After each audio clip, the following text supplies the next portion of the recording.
Hai guys, selamat pagi, selamat siang. Kalau di sini lagi siang, di Indonesia kayaknya lagi malam ya.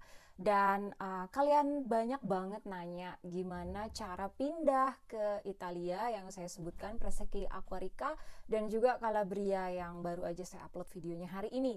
Dan ke depannya mungkin saya akan upload yang begini lagi karena seru aja guys untuk tahu kalau di luar sana, di luar Indonesia, di negara lain misalnya di Italia, nggak cuma Italia sebenarnya tapi juga Swiss, di Spain Spanyol ya, sorry, di Yunani, di Portugal itu sebenarnya ada desa-desa yang karena depopulasi, jadi mereka pemerintah lokalnya itu memberikan sejumlah insentif untuk menarik penduduk kota lain, kota-kota besar misalnya pindah ke desa-desa kecil ini dan mengisi populasi yang sebenarnya semakin menurun ya guys. Makanya itulah alasan mengapa insentif yang paling gede itu dari Calabria ya, 520 jutaan lebih ya kalau dirupiahkan dari 33.000 euro.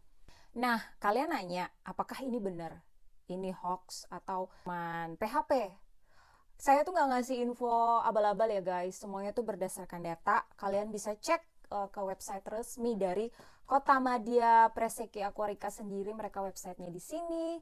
Dan yang Calabria di sini. Khusus untuk Preseki Aquarica, denger-denger ya guys, saya belum cek lebih banyak karena yang saya mau bahas ini aja udah banyak. Jadi dan semua yang saya bahas ini berdasarkan data.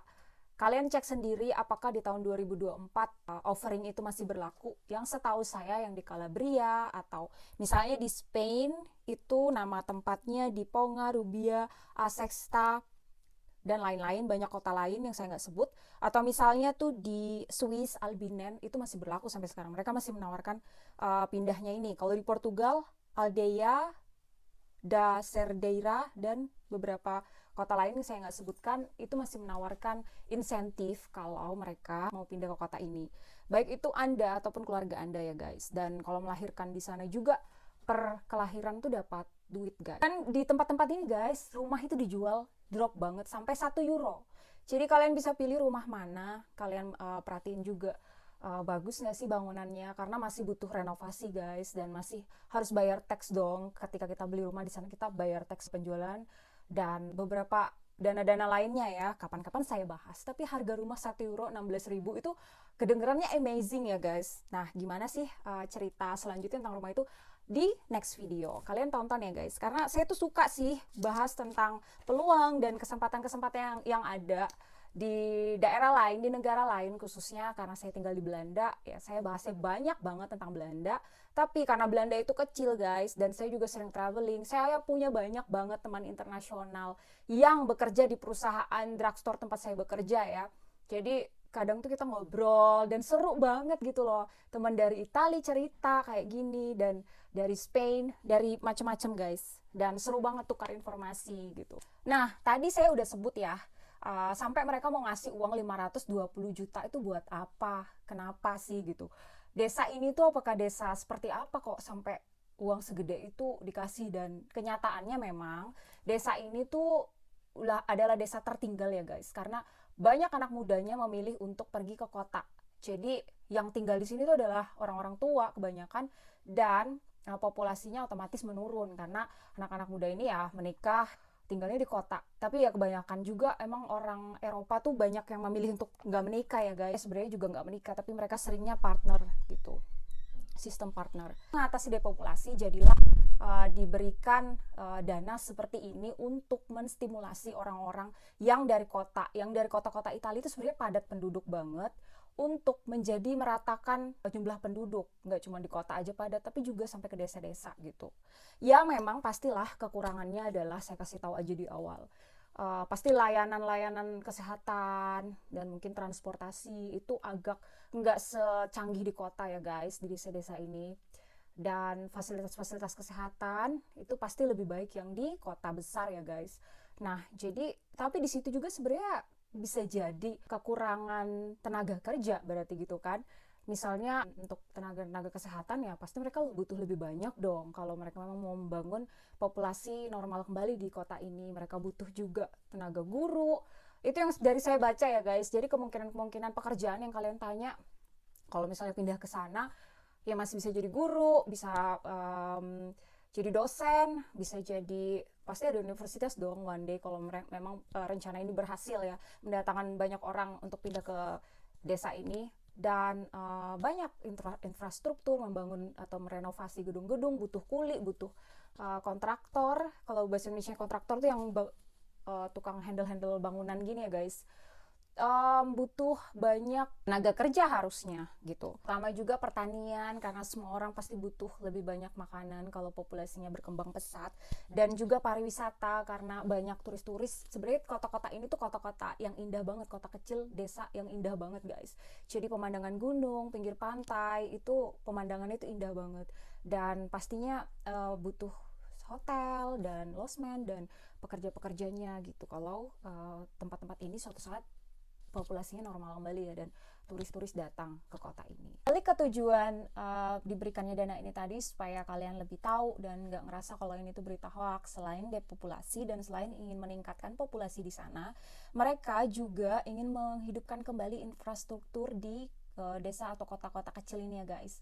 Karena properti-properti itu ada guys, seperti misalnya sekolah-sekolah, rumah sakit, tapi itu cenderung menjadi kosong dan dibutuhkan dana ya guys untuk memperbaiki tempat-tempat ini kembali dan menghidupkan infrastrukturnya kembali. Dengan adanya penduduk baru, layanan publik seperti transportasi, klinik kesehatan, sekolah juga dapat ditingkatkan kembali. Jadi itulah gunanya komunitas, itulah gunanya ke populasi gitu. Semuanya menjadi normal kembali, menjadi sebuah kota yang hidup kembali.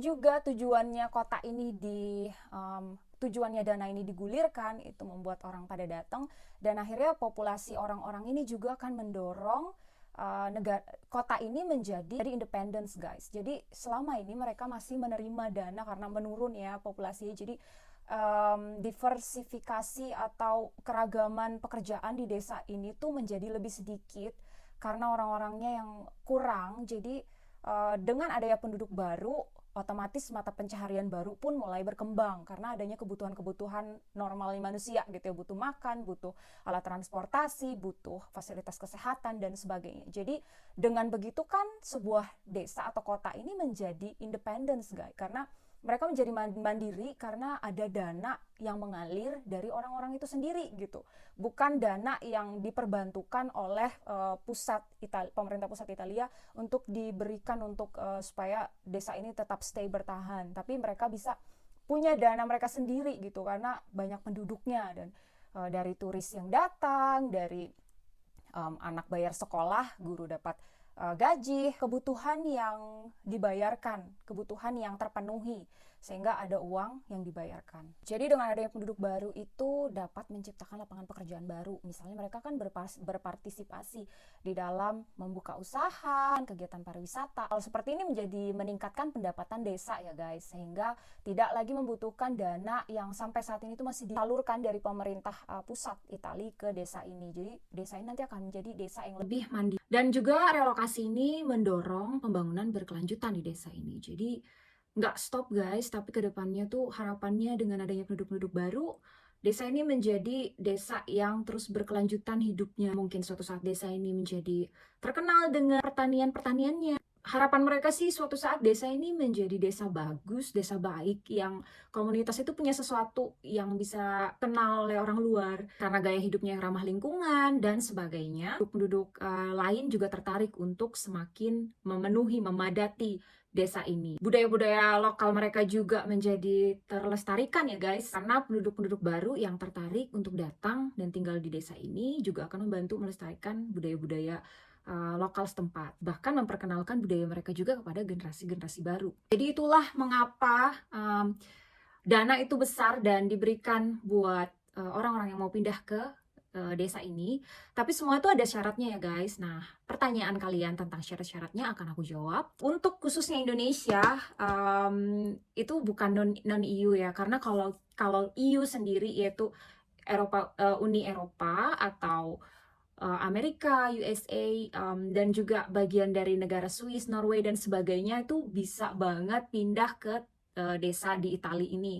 Tapi kalau buat dari Indonesia sendiri, karena untuk masuk ke Italia sendiri tuh kalian harus menggunakan visa-visa tertentu. Jadi kalian harus melepaskan kewarganegaraan kalian, mau nggak mau, kalau emang mau lah ya, pindah relokasi ke desa-desa seperti ini gitu, dan membeli rumah yang tadi harganya cuma 1 euro, kemudian direnovasi. Pertama tuh buat orang Indonesia sama juga seperti ke Belanda sih sebenarnya, yaitu visa melalui visa student. Kalian sekolah dulu, kemudian nanti mungkin mau lanjut bekerja. Kalau kalian udah bekerja dan udah tinggal beberapa tahun di sana, kalau nggak salah di Italia juga 5 tahun ya, dan kalian bisa dapat permanent resident atau mau langsung ke citizenship-nya Italia, yaitu jadi warga negara Italia.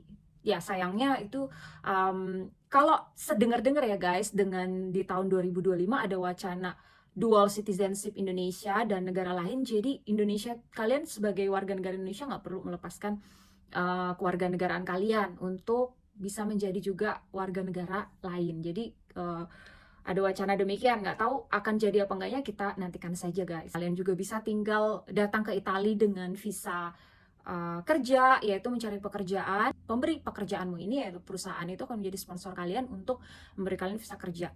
Visa working holiday Italia, yaitu jenis visa yang tersedia bagi mereka yang berusia 18-30 tahun untuk program liburan kerja di negara Italia. Terus ada visa pensiun Italia atau visa juga keluarga Italia. Kalian harus punya keluarga di Italia yang memiliki kewarganegaraan Italia, misalnya kayak ayah kalian orang Italia, terus kalian bisa minta ayah kalian untuk uruskan kalian datang ke Italia gitu guys. Yang seru banget tuh dengar pendapat kalian guys, karena kalian pengen pindah ke Italia dan udah ngebayangin jualan seblak, jualan nasi goreng, jualan gorengan, jualan macam-macam, sambal terasi nggak ada, tapi kalau kalian jual jadi ada, dan sebagainya. Ya seru guys, karena sebenarnya itu yang aku damba dan impikan ada di Belanda. Mungkin buat orang Italia sendiri, mereka nggak suka ya sama makanan kita, karena kayak kita juga nggak suka kan sama masakannya Italia. Walaupun kita coba buat wisata kuliner, paling cuma 1 kali atau 2 kali, nggak akan buat setiap hari.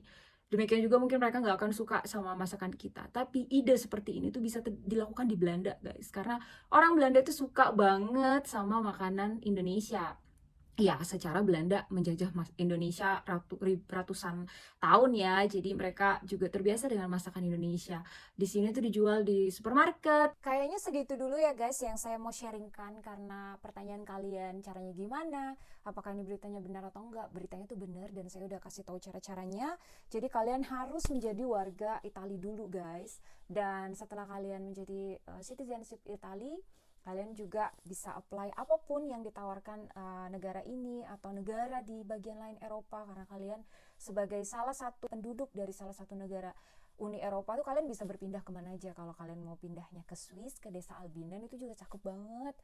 Itu juga bisa kalian lakukan dengan apply ke pemerintah setempat, dan ada website-website resminya untuk pindah ke desa ini. Jangan lupa juga cek persyaratannya guys ke website-website resminya. Kapan-kapan aku tambahin juga, karena tadi aku sebutin beberapa tempat kayak Spain dan tempat-tempat lain, Portugal, Yunani. Kalian harus cek, karena setiap persyaratan di tempat ini berbeda guys. Persyaratannya misalnya orangnya usianya di umur patokannya berapa, ada yang di bawah 45 tahun, ada yang di bawah 40 tahun, ada yang ngasih sejumlah ini, dan cukup apa enggak, cukupnya cuman untuk mungkin renovasi aja, atau juga cukup untuk hal-hal lainnya. Jadi setiap tempat itu berbeda ketentuannya guys. Nah, sampai di sini dulu guys, seru banget bahas hal ini buat kalian, karena ternyata di luar sana tuh, sementara di tempat kita populasinya padat, di luar sana tuh banyak yang sangat kekurangan penduduk, sampai mau bayar ratusan ribu euro buat orang untuk pindah. Segitu dulu ya guys, sampai ketemu di video selanjutnya. Jangan lupa subscribe, dan jangan lupa tunggu setiap hari, kalau nggak Jumat Sabtu aku upload video baru. Sampai nanti, dah.